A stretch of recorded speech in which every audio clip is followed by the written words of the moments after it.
আমাদের অনন্য স্টোরি সকল প্রকার পার্ট গল্প দেখতে আমাদের চ্যানেলটি সাবস্ক্রাইব করে পাশে থাকা বেল আইকনটিতে ক্লিক করে অল নোটিফিকেশন অন করে দিন। আপনি এখানে এখন কি করছেন? কেন এসেছেন? আরে আস্তে আস্তে, একসাথে এত প্রশ্ন কেন করছো? তোমার বান্ধবী যেমন তোমাকে নিয়ে এসেছে, তেমনি আমার বন্ধু সেম। অনিলের কথা শুনে সুপ্রভা ভ্রু কুঁচকালো। অনিলকে জিজ্ঞেস করলো, আপনাকে কিভাবে নিয়ে আসলো শুনি? যেভাবে তুমি তোমার বেস্ট ফ্রেন্ডের বিয়ের জন্য ওদের বাড়িতে আছো, ঠিক সেভাবেই আমিও আমার বেস্ট ফ্রেন্ডের বিয়ের জন্য ওদের বাড়িতে আছি। আচ্ছা, বুঝলাম। তা আমার কাছে আসার কারণ কি আপনার? তোমাকে দেখতে, তোমাকে ভালোবাসতে। অনিলের এহেন কথায় সুপ্রভার চমকে ওঠে। কি ভালোবাসতে? অনিল মাথা চুলকাতে চুলকাতে হেসে উত্তর দেয়, ভালোবাসবো বাসবো রে বন্ধু, তোমায় যতনে। চুপ করুন, আপনার গান শুনতে আসিনি আমি। হিরো আলমের গলার মতন গান, কানটা বয়রা বানিয়ে দিল। চলে যান তো এখান থেকে।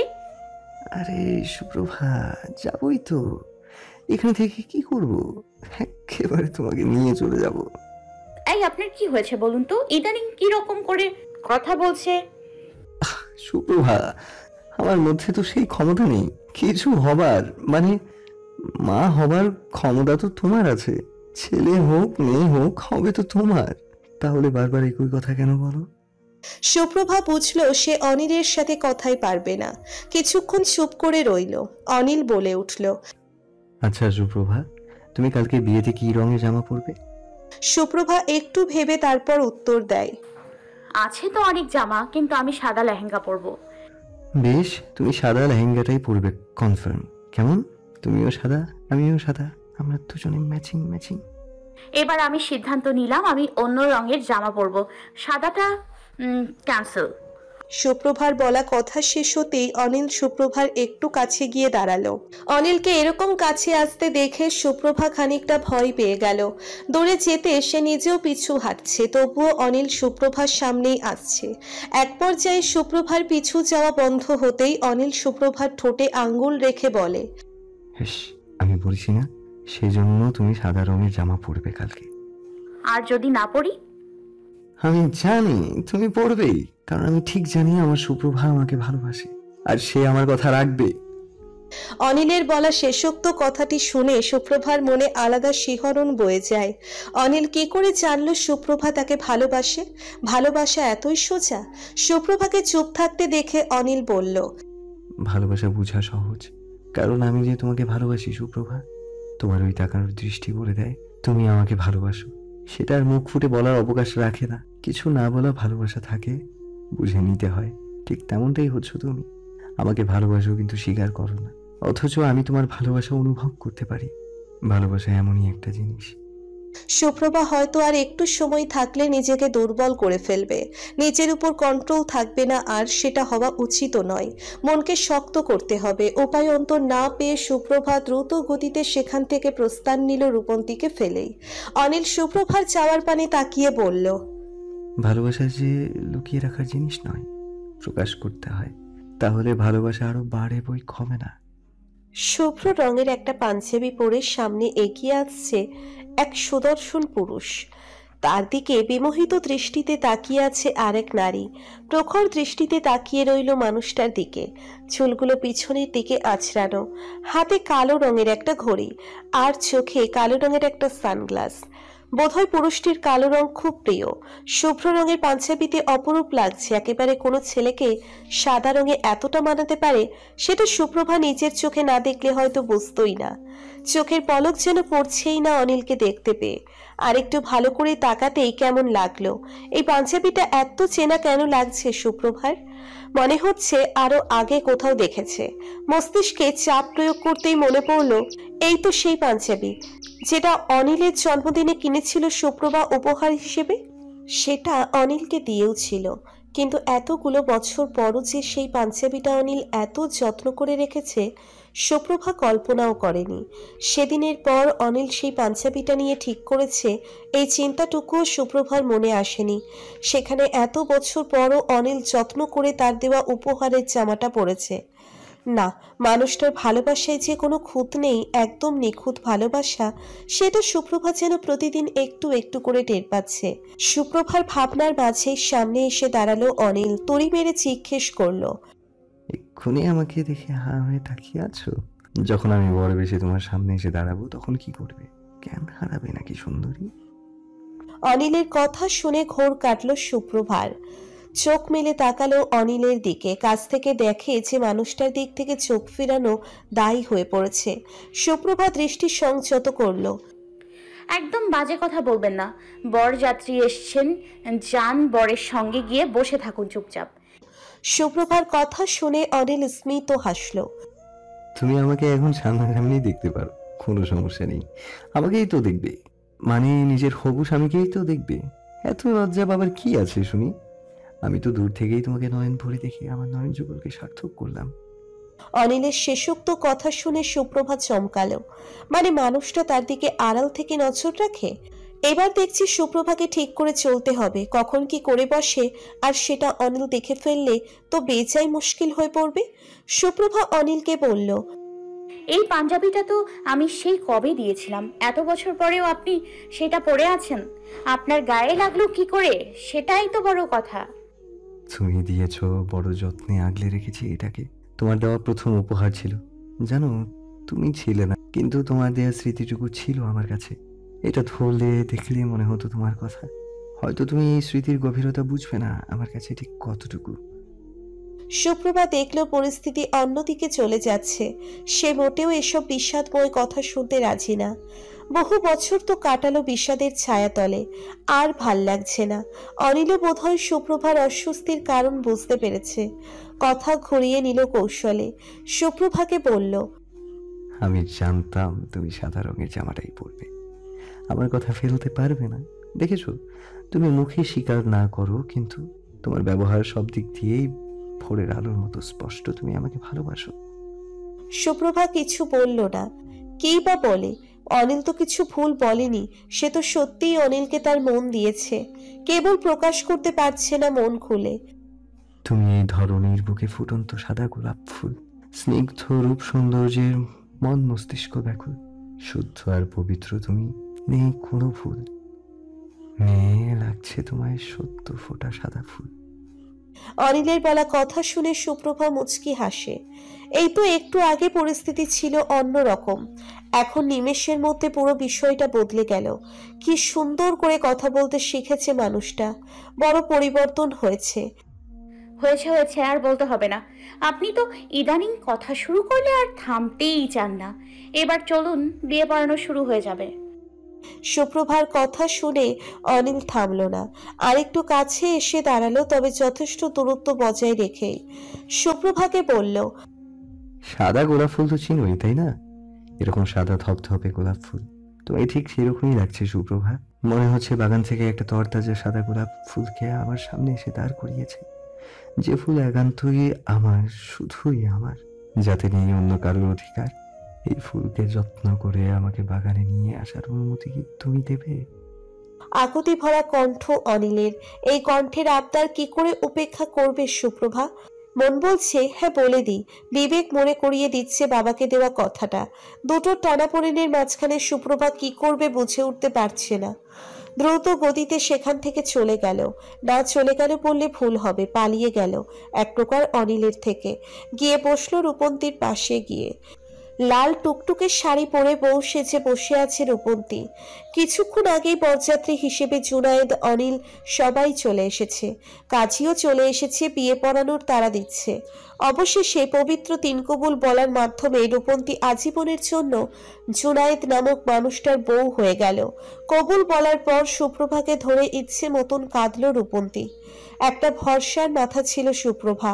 জুনায়েদ তো রূপন্তীকে বউ বানাতে পেরে খুশি, আর ধরছে না, উপচে পড়ছে একেবারে। আরে ভাই, খুশি তো, একটু নিজের ভেতর সংযত রাখ। পুরো বাড়িতে মানুষ গিজগিজ করছে। নতুন বর তুই, একটু তো লজ্জা শরম পাবি নাকি? আরে ভাই, জানিস এই মেয়ে কত নিষ্ঠুর। আমি না হয় একটু অভিমান করেছি, কিন্তু সে তো যোগাযোগই করেনি। যদি ফ্যামিলিকে রাজি না করাতাম তাহলে তো বোধহয় তোর মতন দেবদাস হয়ে ঘুরতে হতো আমাকে। জুনায়েদের কথা শুনে অনিল হালকা করে পিঠে একটা থাপ্পড় দিয়ে বলল, ধুর, দেবদাস হবো কেন? আমার রানী এসে পড়েছে তো। তোর থেকে তো বেশি কষ্টে আমি ছিলাম। তুই তো তাও চোখের দেখা দেখতে পেতিস, সব খোঁজ খবর জানতি। আর আমি তো জানতেও পারিনি সুপ্রভা কোথায় আছে। সেই জন্যই তো এতদিন একটু ভরসাতে ছিলাম এত বছর। যাকে আমার তো কোনো চিন্তা নেই, তোরও হবে না। একবার যখন সুপ্রভাকে পেয়েছিস, এবার নিজের করে নিস। অনিল আর জুনায়েদের কথার মাঝখানে আরো কয়েকজন মানুষ এসে পড়ল নতুন বরকে দেখার জন্য। অতঃপর রূপন্তীকেও জুনায়েদের পাশে বসানো হলো। একে একে সবাই ছবি তুলছে। লাইটের ঝলকানিতে চোখ ধাঁধিয়ে যাচ্ছে একেবারে সুপ্রভার। কিছুক্ষণ ছবি টবি তোলার পর এবার পালা আসলো বিদায়ের। সুপ্রভা আঠার মতো চিপকে আছে রূপন্তীর সাথে, এক মুহূর্তের জন্যেও কাজ ছাড়া করেনি। এই তো আর কিছুক্ষণ সময়, তারপর রূপন্তী চলে গেলে বদলে যাবে পুরো জীবন। আনন্দে হইচইপূর্ণ বিয়ে বাড়ি এবার বিষাদে রূপ নিল। মেয়ে বিদায়ের সময় কান্নার আওয়াজ পরিবেশ ভারী করে তুলেছে। অবশেষে রূপন্তী শেষবারের মতো সুপ্রভাকে জড়িয়ে ধরে নিল। তারপর গাড়িতে উঠে পাড়ি দিল এক নতুন জীবনের উদ্দেশ্যে। গাড়িতে বসতেই জুনায়েদ রূপন্তীর দিকে টিস্যু বাড়িয়ে দিতেই রূপন্তী সেটা নিয়ে চোখ মুখ মুছে নিল।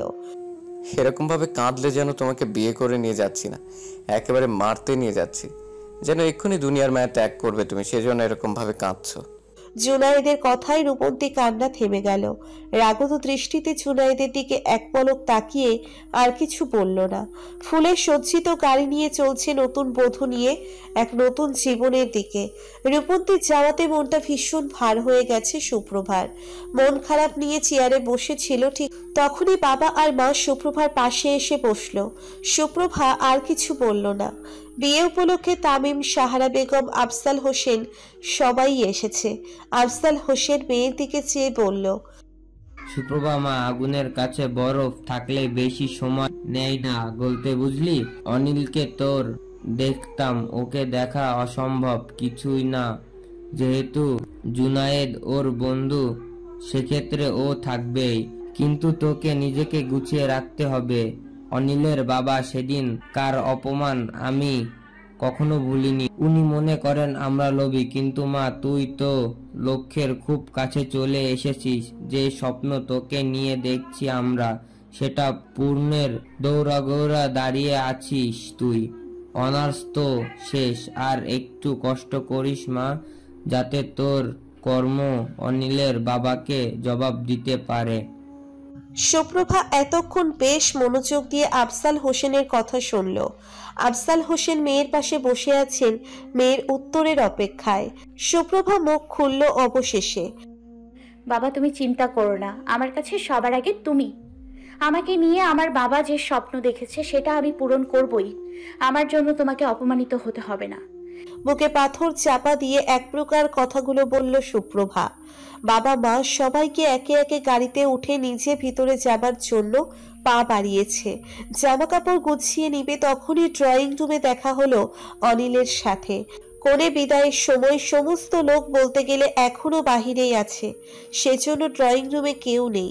সুপ্রভাকে দেখতে পেয়ে অনিলের মুখে হাসি ফুটে উঠল, যেন এতক্ষণ সে সুপ্রভার জন্যই অপেক্ষা করছিল।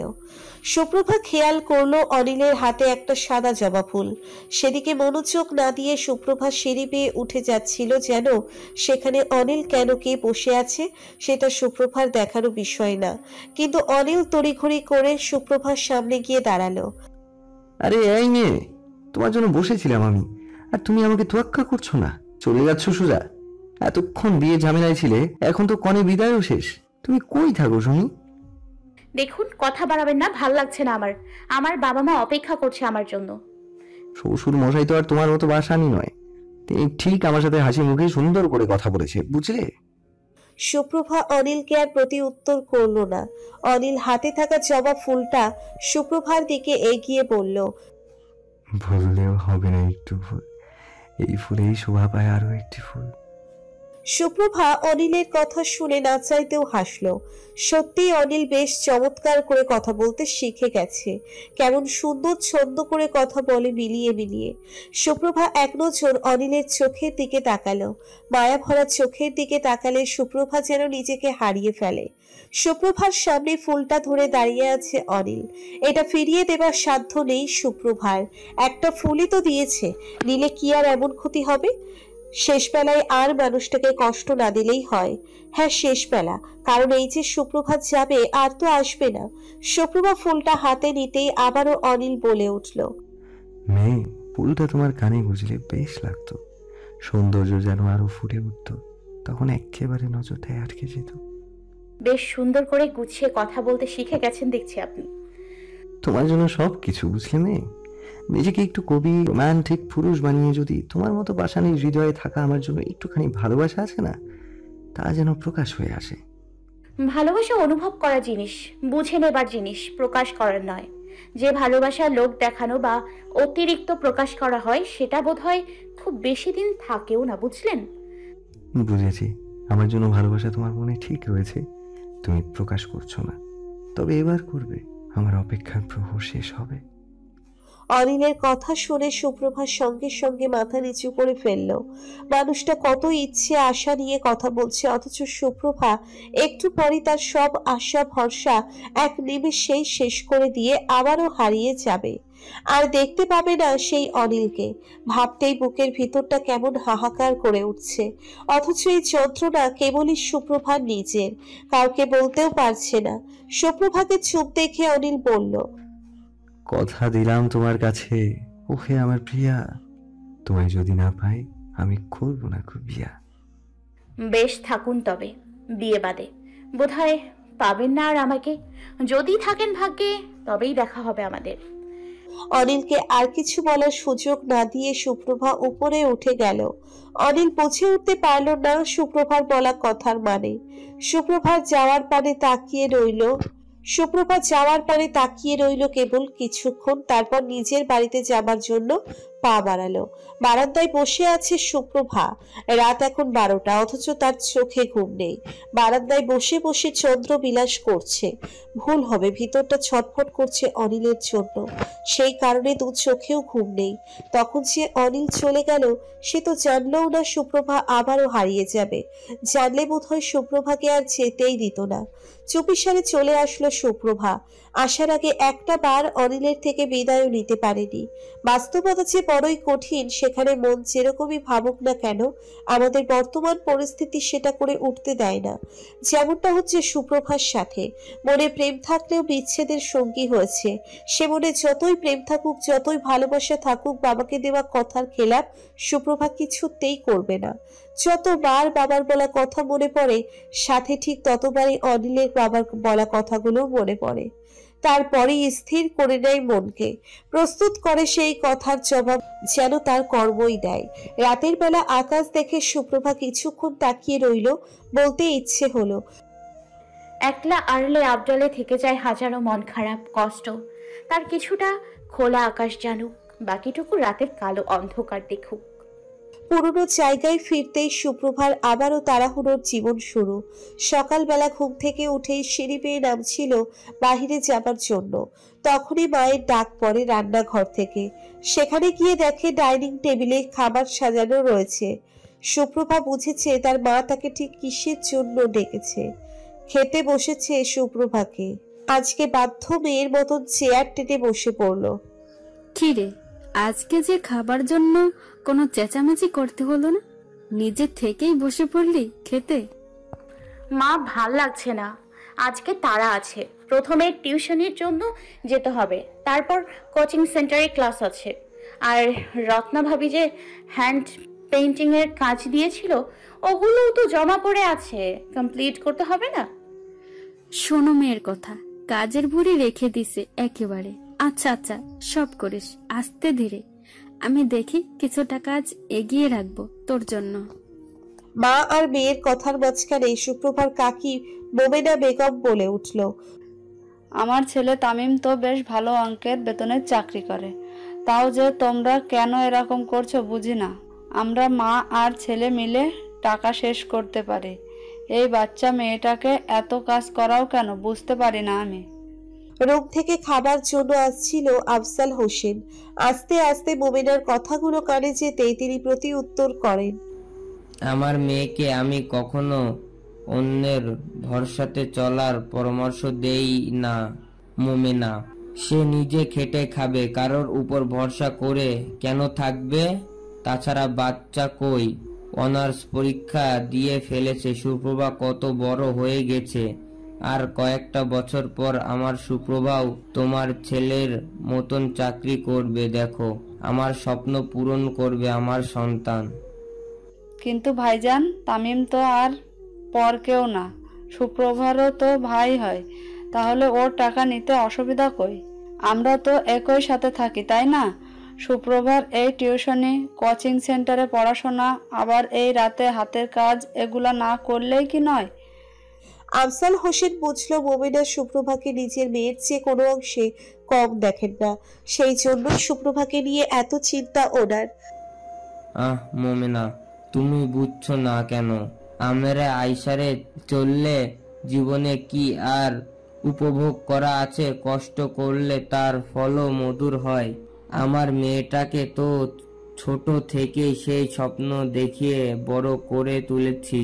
ছিল সেরকম পরিস্থিতিতেও তখন আমাদের পুরনো বাড়ি ফিরে পেয়ে কি সেগুলো সব ভুলে যাবে? আর তাছাড়াও ও এই কাজগুলো করে সেটাই ভালো। নিজের পড়াশোনার খরচটাও নিজে বহন করতে পারে। এখন একটা ভালো দিক যে টাকা পয়সা সেগুলো সংসারে দেয়, যেহেতু আমরা তিনজন আছি আর তামিমও তো দেয়। মোট কথা আমরা সবাই মিলেমিশেই তো আছি। বুঝেছি সুপ্রভার এই যুক্তি তর্ক কোথা থেকে আসো? বাবা যে এরকম, মেয়ে তো এমন হবেই। মোমেনা, ভুল বুঝিস না তো। তোদের ঘাড়ের উপর বসে খাবো, এটা কেমন কথা? নেহাত সুপ্রভা এখন অনেকটাই স্বাবলম্বী, সেজন্য তোর ভাইজান আর কাজ করে না। কিন্তু সংসারের সব ভার তামিমের উপর দিলে তো চলে না। আমরা ওর ঘাড়ে বসে খাবো আরামে আয়েসে, এটা তো হয় না। হয়েছে ভাবি, তোমরা চুপ করো। বাবা, তোমাদের সাথে কথাই পেরে উঠি না আমি। সুপ্রভা নাস্তা করে বেরিয়ে পড়ল, কাঁধে একটা ব্যাগ ঝুলিয়ে টিউশনির উদ্দেশ্যে। কিছু দূর পায়ে হাঁটলেই তারপর স্টুডেন্টদের বাড়িতে পৌঁছে যাবে। বিষণ্ণ মন নিয়ে ড্রয়িং রুমে আসলো অনিল। ছেলেকে এরকম মনমরা দেখতে পেয়ে সুনেরা বেগমের ভালো লাগলো না। অনিলের মুখ দেখেই বুঝলো কিছু একটা হয়েছে। তৎক্ষণাৎ ছেলের পাশে গিয়ে বসলেন। কি রে বাবা, মন খারাপ? কিছু হয়েছে? বল মায়ের সাথে। রূপন্তীর বাড়ির কাছে গেছিলাম খোঁজ নিতে, জানতে পারি সুপ্রভা নাকি আবারও চলে গেছে। মানে মা আমাকে একটাবারও ভুলে গেল না। সুনেরা বেগম বুঝলেন ছেলের মন খারাপের কারণ। চুলে হাত বুলিয়ে দিলেন কিছুক্ষণ। এখন কি করবি? ও যে আবার আগের মতন হারিয়ে গেল, খুঁজে পাবি কি করে শুনি? একবার হারিয়েছি বলে বারবার হারিয়ে ফেলবো, এটা কেমন কথা মা? ওকে আমি তো ঠিক খুঁজে বের করব। তুমি খালি বাবার সাথে কথা বলো, যাতে কিছুদিনের মধ্যেই সুপ্রভার বাবার কাছে সম্বন্ধ নিয়ে যেতে পারি। ঠিক আছে, তুই নিজের রুমে যা, তোর বাবা একটু পরই আসবে, আমি কথা বলে দেখছি। মায়ের কথায় ভরসা পেয়ে অনিল নিজের রুমের দিকে চলে গেল। সুনেরা বেগম কিছুক্ষণ বসে অপেক্ষা করলেন কখন তার স্বামী আসবে। অবশেষে আধা ঘন্টা পার হতেই শেখদার সাহেব বাড়িতে আসলেন। শোনো, এখনই রুমে যাবে না, আমার তোমার সাথে একটু কথা আছে। কি বলবে বলো, আমার তেমন সময় নেই। শুনো তবে, তোমাকে আমার সঙ্গে কয়েকদিনের ভেতর সুপ্রভাদের বাড়িতে যেতে হবে অনিলের জন্য বিয়ের সম্বন্ধ নিতে। নেহাত তুমি বাবা, তোমাকে ছাড়া চলবে না, সেজন্য তোমাকে যেতেই হবে, বুঝেছো? সুনেরা বেগমের কথা শেখদার সাহেবের পছন্দ হলো না। বিরক্তিতে চোখ মুখ কুঁচকে নিলেন। হাতে থাকা খবরের কাগজটা শব্দ করে নিচে ফেললেন। ওই রিক্সাওয়ালার মেয়ের বিয়ের ভূত এখন অনিলের মাথা থেকে যায়নি। তুমি ভাবলে কি করে একটা রিক্সাওয়ালার মেয়েকে আমি আমার একমাত্র ছেলের জন্য বউ করে নিয়ে আসবো? তুমি এখনো তোমার অহংকার নিয়ে বসে আছো। আমাদের ছেলেটার অবস্থা দেখছো না তুমি? দেখো সুনেরা, তুমি চুপ করো। আমার একটা প্রেস্টিজ আছে সমাজে। কিসের প্রেস্টিজ নিয়ে পড়ে আছো? সুপ্রভার বাবার তোমার মতনও বড় বাড়ি আছে, গাড়ি আছে, তাও। সে যতই বাড়ি গাড়ি হোক, এইখানে তো সবাই ওনাকে রিক্সা চালক হিসেবে দেখে, এটাই সত্যি, তাই নয় কি? দেখো, সে তুমি যাই বলো, কিছুদিনের ভেতর ওনাদের বাড়ি যাব আমরা, ব্যাস এটাই ফাইনাল। স্বামীর উপর রাগ দেখিয়ে নিজের রুমে চলে গেলেন সুনেরা বেগম। শিকদার সাহেব সোফাতে বসলেন। কি করে কি করবে কিছুই ভেবে উঠতে পারছেন না তিনি। অনিলের মাথা থেকে সুপ্রভার ভূত নামানোর জন্য বেশ চিন্তা ভাবনা করতে লাগলেন। সিদ্ধান্ত নিলেন আর মাত্র 1 সপ্তাহ। হ্যাঁ, স্ত্রীর সন্তান যা শুরু করেছে আর দেরি নয়। এই 1 সপ্তাহের ভিতরে শিকদার সাহেব যা করার কিছু একটা করবেনই। আর হাত গুটিয়ে বসে থাকবেন না কিছুতেই। এই সপ্তাহের ভিতরে হয় এসপার নয় ওসপার। সময় মাত্র 7 দিন। রূপন্তীদের বাড়ির পাশের পার্কেই বসে আছে নিপা। রূপন্তীর বিয়ে শেষ, আজকেই তার বাড়িতে ফিরে যাবার পালা। ইচ্ছে করে না আর বাড়িতে ফিরে যেতে। বাড়ি গেলেই সে ডিভোর্সি, এটা নিয়ে কথা কেবল হতেই থাকে। পান থেকে চুন খসলে ভাইয়ের ডিভোর্সি বলে খোটা দেওয়াটা তো আছেই, সাথে নিজের মায়ের অন্যরকম একটা রূপ। এই সমাজে ডিভোর্সিদের অবস্থান কখনোই ভালো নয়। যদি উপায় থাকতো নিপা এখান থেকে পালিয়ে চলে যেত বহু দূরে একেবারে। এত সব চিন্তা ভাবনার মাঝখানেই একটা কালো গাড়ি এসে থামে। রূপন্তীর গাড়িটা চিনতে অসুবিধে হলো না। এটা তো সেই গাড়ি, মানে সুপ্রভার ভাই তামিমের গাড়ি। এটা এখানে কেন আসলো সেটা নিপা বুঝে উঠতে পারলো না। তামিম বেরিয়ে আসলো গাড়ি থেকে, নিপার সামনে এসে দাঁড়ালো। কিছু বলবেন কি আপনি? হ্যাঁ, বলতেই তো এসেছি। তুমি তো সুপ্রভার বান্ধবী, ওর থেকে তোমার সম্পর্কে সবই শুনেছি। খারাপও লেগেছে, আমার বোনের বয়সেই তো তুমি, অথচ তোমার সাথে কত কি ঘটে গেল। তামিমের কথা শুনে নিপা তাচ্ছিল্যের হাসি হাসলো। এখন নিশ্চয়ই আপনি এসব দয়াময় কথাবার্তা শোনাতে আসেননি আমাকে, বলুন। না, আমি কোনো কথা শোনাতে আসিনি তোমাকে, একটা জিনিস দিতে আসলাম। আমার একটা বন্ধু আছে, ও এলাকার অসহায় মেয়েদের নিয়ে কাজ করে, মানে ওর একটা সংস্থা আছে, ছোটখাটো বলতে পারো। সেখানে তোমার মতন এরকম ডিভোর্সি, এতিম, বিধবা যত মেয়ে আছে সবাই থাকে। সেখানে বিভিন্ন রকম কাজ করানো হয়, যেমন সেলাই, হাতের কাজ, মাঝে মধ্যে রান্না, মানে খাবারের ডেলিভারিও দেওয়া হয় আর কি। সবকিছু গেলেই দেখতে পাবা। থাকা খাওয়া সব ওখানেই। মাস শেষে তুমি একটা পরিমাণ টাকাও পাবে। আমি বন্ধুকে বলে সেখানে তোমাকে নিয়ে যাওয়ার ব্যবস্থা করতে এসেছি, যাবে তো তুমি? তামিমের পুরো কথা শুনে নিপা কি বলবে ভাষা হারিয়েছে। এই কয়দিনে সুপ্রভা তার জন্য এতটা ভাববে এটা কখনোই আশা করেনি নিপা। আপনার বোনের পিছু লাগতাম আমি কেবল, আর সেই সুপ্রভাই আমার এত বড় একটা উপকার করলো। সেটা ছোটবেলায়, এখন তো আর ছোট নেই, এখন তো বড় হয়েছো। এখন আমার বোনের পিছু লেগো না, তাহলেই হবে। ওসব কথা মনে রেখো না। তুমি জামা কাপড় নিয়ে আসো, আমি তোমার জন্য গাড়িতে অপেক্ষা করছি। আর হ্যাঁ শোনো, ভয় পাচ্ছ না তো? আমি কিন্তু তোমার সাথে কোনো উল্টাপাল্টা কিছু করব না, ভরসা রাখতে পারো। আপনি সুপ্রভার ভাই হন, এটুকু পরিচয় আমার জন্য যথেষ্ট চোখ বন্ধ করে ভরসা করার জন্য। নিপা ঠিক করলো এক্ষুনি রূপন্তীদের বাড়ি থেকে তার জামা কাপড় নিয়ে চলে যাবে, কিন্তু না, তাহলে হয়তো এই সমাজ তার নামে কুৎসা রটাবে। ছেলে মেয়ে ভেগেছে। ফোন দিল রূপন্তীকে, সবটা খুলে বলল। তামিমকে 5 মিনিট অপেক্ষা করতে বলে সব জামা কাপড় নিয়ে আসলো। তামিমের পাশে গিয়ে বসলো। তামিম গাড়ি স্টার্ট দিল। নতুন এক জীবনের দিশা বোধ হয় এবার খুঁজে পাবে নিপা। সারাটা রাস্তা চুপচাপ ভাবে বসেছিল নিপা, কেবল বাহিরের দিকে তাকিয়েছিল। তামিমও ড্রাইভিং এর ধ্যান ছিল।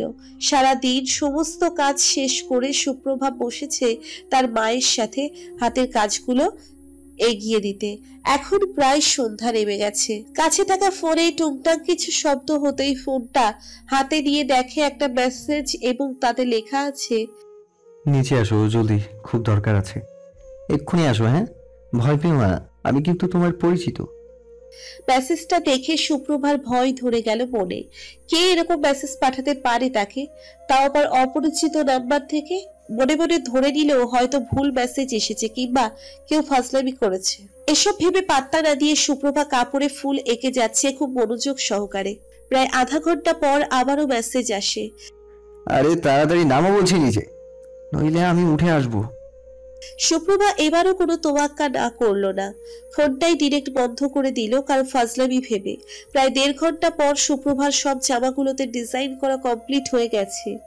নিচের রুমে গিয়ে বসে কি জানি মনে করে নিচের রুমে বারান্দার কাছে যায়। সেখান থেকে নিচের অনেক কিছু দেখা যায়। সেখানে গিয়ে সুপ্রভা এমন এক জিনিস দেখলো যেটা দেখে হাতে থাকা চায়ের কাপ মাটিতে পড়ে যায়। অবাক দৃষ্টিতে তাকিয়ে আছে সুপ্রভা। কেবল এটা সে আশা করেনি, মোটেও আশা করেনি এরকমটা হবে। তাড়াতাড়ি করে নিচে নামলো। আপনি এখন এখানে কি করে আসলেন? অবাকের চরম পর্যায়ে যায় সুপ্রভা অনিলকে দেখতে পেয়ে। কল্পনাও করেনি অনিল চলে আসবে। এখনো বোধহয় বিশ্বাস করতে কষ্ট হচ্ছে অনিল তার বাড়ির সামনে দাঁড়িয়ে রয়েছে, ঠিক তার চোখের সামনে একেবারে।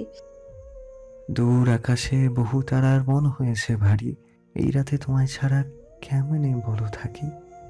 ধুর, থামুন তো, এখন মশকরা করতে ইচ্ছে হচ্ছে না আমার। এভাবে কথা বলা বন্ধ করে সোজা সাপটা উত্তর দিন, আপনি এখন এই এত রাতে আমার বাড়ির সামনে আসলেন কি করে? সুপ্রভার রাগী মুখশ্রী দেখে অনিলের ঠোঁটে হাসি ফুটে উঠল। হাত দুটি পিছন ফিরে রেখে বলল, যদি না বলি? বেশ, আমি চলে যাচ্ছি। অনিল বুঝল সুপ্রভা এবার বেশ খেপেছে, রাগ আর বাড়তে দেওয়া যাবে না। সুপ্রভা হেঁটে চলে যাচ্ছিল, অমনি অনিল হাত ধরে ফেললো। সুপ্রভা হাঁটা থামালো, অনিলের হাতটা নিজের হাত থেকে ছাড়িয়ে নিল ঝাপটা মেরে।